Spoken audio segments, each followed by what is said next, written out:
ನಮಸ್ಕಾರ ಬಂಧುಗಳೇ.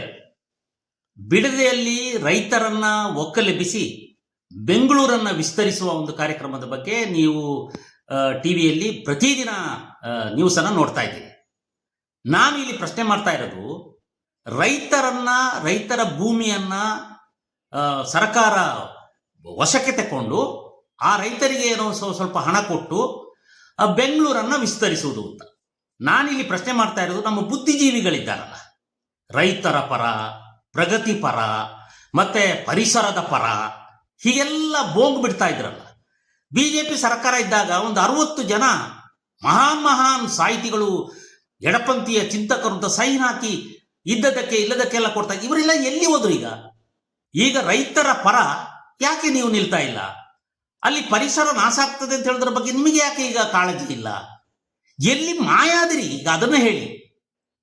ಈ ಬಿಡದೆಯಲ್ಲಿ ರೈತರನ್ನ ಒಕ್ಕಲೆಬ್ಬಿಸುವುದಕ್ಕೆ ಮಹಾನ್ ಪ್ರಳಯಾಂತಕ ಈ 4 ರಾಜ್ಯಗಳಲ್ಲಿ ವೋಟರ್ ಐಡಿ ಇಟ್ಟುಕೊಂಡಿದ್ದಾನಲ್ಲ, ಪ್ರಳಯಾಂತಕ ಪ್ರಕಾಶ್ ರಾಜ್, ನಮ್ಮ ಧರ್ಮವನ್ನ ಅವಹೇಳನ ಮಾಡುವಂತ ಪುಣ್ಯಾತ್ಮ, ಅವರು ಎಲ್ಲಿ ಹೋದ್ರು?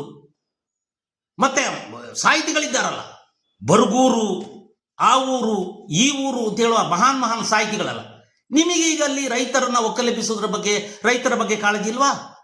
ರೈತರ ಭೂಮಿ ಹೋಗುತ್ತದೆ ಅಂತ ಹೇಳೋದಕ್ಕೆ ಪದ್ಯ ಬರೆದು ಡಂಗುರ ಹೊಡಿತಾ ಇದ್ದೀರಿ. ಯಾರಿಗೆ ಬಂತು, ಎಲ್ಲಿಗೆ ಬಂತು? 47ರ ಸ್ವಾತಂತ್ರ್ಯ ಅಂತ ಹಾಡಿದವರೆಲ್ಲ ಎಲ್ಲಿ ನಾಪತ್ತೆಯಾದಿರಿ? ಎಲ್ಲಿ ನೀವು ಕಾಂಗ್ರೆಸ್ಸಿನ ಗಂಜಿ ಗಿರಾಕಿಗಳಾಗಿ ಅವತ್ಕೊಂಡಿದ್ದೀರಿ?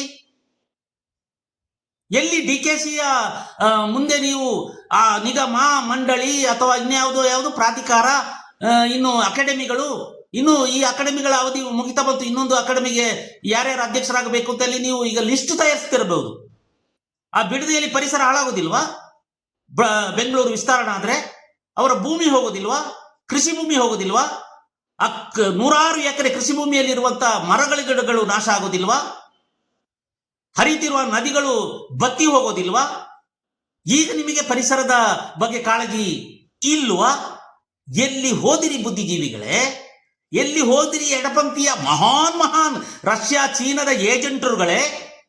ಎಲ್ಲಿ ಹೋದಿರಿ ನಕ್ಸಲರನ್ನ ಬೆಂಬಲಿಸ್ತಾ ಈ ದೇಶದಲ್ಲಿ ಅಶಾಂತಿಯನ್ನು ಉಂಟು ಮಾಡ್ತಿದ್ದಂತ ಜಿರ್ಲೆಗಳೇ?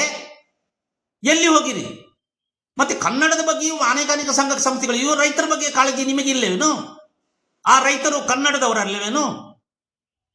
ಕನ್ನಡ ಭಾಷಾಡ ರೈತರಲ್ವೇನು? ಪಾಪ 1 ಎಕರೆ 2 ಎಕರೆ 3 ಎಕರೆ ಇರುವವರಿಗೆ ಕೋಟಿ ಸಿಗ್ತದೆ ಅಂತ ಅನೌನ್ಸ್ ಮಾಡಿ, ಅದ್ಯಾವುದೋ ಕ್ರಿಕೆಟ್ ಮ್ಯಾಚ್ಗಳಲ್ಲಿ ಚೆಕ್ ಅನ್ನು ಕೊಡುವಾಗ ದೊಡ್ಡದಾಗಿ ಒಂದು ಫ್ಲೆಕ್ಸ್ ಮಾಡಿ ಕೊಡ್ತಾರಲ್ಲ, ಆ ತರ ಎಲ್ಲ ಮಾಡಿ ಶೋ ಅಪ್ ಮಾಡಿದ್ರಿ. ನಾಚಿಕೆ ಆಗ್ಬೇಕಲ್ವಾ? ನಿಮ್ಮನ್ನ ಬುದ್ಧಿಜೀವಿಗಳು ಅಂತ ಈ ರಾಜ್ಯದ ಜನತೆ ಮೆರೆಸ್ಬೇಕೇನು? ಎಲ್ಲಿ ಹೋದ್ರಿ ನೀವು ಎಡಪಂಥೀಯ ಚಿಂತಕರು, ಮಹಾನ್ ಚಿಂತಕರು? ಹೇಳಿ. ನಕ್ಸಲರನ್ನು ಬೆಂಬಲಿಸುವ ಮಹಾನ್ ದೂರ್ತರು ಎಲ್ಲಿ ಹೇಳಿ? ಯಾಕೆ ನೀವು ಸದ್ದ ಮಾಡ್ತಾ ಇಲ್ಲ? ಯಾಕೆ ಆ ಬಿಡದಿಯ ರೈತರ ಪರ ನಿಲ್ತಾ ಇಲ್ಲ ನೀವು?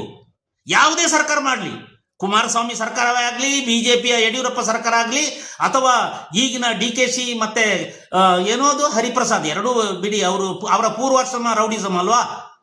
ಅವರೇ ಇರಲಿ, ಯಾರೇ ಇರಲಿ, ಯಾರೇ ಮಾಡಿದರೂ ರೈತರ ಭೂಮಿಯನ್ನ ಕಸಿದುಕೊಳ್ಳುವುದರ ಬಗ್ಗೆ ನಾವು ಧ್ವನಿ ಎತ್ತಲೇಬೇಕು. ಯಾಕೆಂದ್ರೆ ಭೂಮಿ ಉಳಿಬೇಕು, ರೈತರು ಉಳಿಬೇಕು. ಇದು ಬರೀ ಶೋಕಿಯ ಮಾತಾಗಬಾರ್ದು ಅಥವಾ ಇಲೆಕ್ಷನ್ ಮಾತಾಗಬಾರ್ದು. ಇನ್ನೇನು 28ಗೆ ಇಲೆಕ್ಷನ್ ಬರ್ತದೆ. ನಮ್ಮ ಬುದ್ಧಿಜೀವಿಗಳೇ, ನೀವು ಪಾಂಪ್ಲೆಟ್ ಮಾಡಿ ಕಾಂಗ್ರೆಸ್ಗೆ ಬೆಂಬಲ ಕೊಡ್ಲಿಕ್ಕೆ. ಗಂಜಿ ಗಿರಾಕಿಗಳೇ, ಎಲ್ಲಿ ಮಾಯಾದ್ರಿ? ಮೊದಲು ಅದನ್ನು ಹೇಳಿ.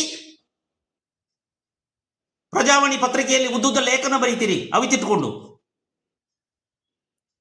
ಬನ್ನಿ ಈಗ ಹೊರಗೆ, ಬಿಡದಿಯ ರೈತರ ಪರವಾಗಿ ನಿಲ್ಲಿ.